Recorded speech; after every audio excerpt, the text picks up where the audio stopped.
இந்த புக்ல எனக்கு பிடிச்சது என்னன்னா, புக் வந்து அப்புறம் படிச்சுக்கலாம் அப்படிங்கிற மாதிரி எந்த இடத்துலயுமே எனக்கு ஸ்டாப் பண்ணணும்னு தோணல. கண்டினியூஸா கதை என்னன்னு தெரிஞ்சுக்கணுங்கிற மாதிரி கம்ப்ளீட்டா முடிக்க முடிஞ்சது. அது பிடிச்சது. பிடிக்காதது என்னன்னா, இந்த ஆத்தரோட தாட் ப்ராசஸ் எனக்கு சுத்தமா பிடிக்கல. ஒண்ணு வந்துட்டு அந்த ஹீரோவோட கேரக்டருக்கு வந்து ரொம்ப ஆஹா ஓஹோ பில்டப்னு கொடுத்துட்டு, ஆனா அதுல உண்மை கிடையாது பில்டப் கொடுக்க. இவனோட ஃப்ரெண்டுக்கு இவனோட எக்ஸ பிடிக்கும், ஆனா அவனுக்கு நான் துரோகம் பண்ண மாட்டேன், ஹீஸ் கிரேட் கைன்னு அவன் ஃப்ரெண்டு சொல்லுவான். அப்படியே இவன் கிரேட் கை அப்படிங்கிறது கடைசி வரைக்கும் இந்த புக்ல ஒரு சீன்ல கூட சொல்லவே இல்லை. Is not a great guy. ஆனா திரும்ப திரும்ப அதை சொல்லிட்டே இருந்தாங்க. அது மட்டும் இந்த புக்ல பிடிக்காத ஒரு முக்கியமான பார்ட் என்னன்னா, அந்த ஹீரோயினோட அம்மா ஹீரோயினுக்கு ஒரு அட்வைஸ் பண்ணுவாங்க.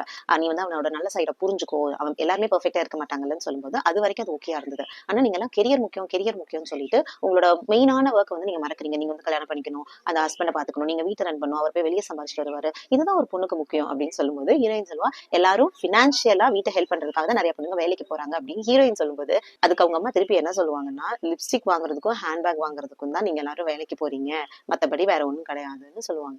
ஓவராலா இந்த புக்கு நான் கொடுக்க போற ஸ்டார் ரேட்டிங் 2 தான். அதுக்கும் ரீசன் வந்து அந்த ரைட்டிங் அப்படி இன்ட்ரெஸ்டிங்கா போன ஒரே ரீசன்காக தான். கதையோ அந்த தாட் ப்ராசஸோ டோட்டல் வேஸ்ட்.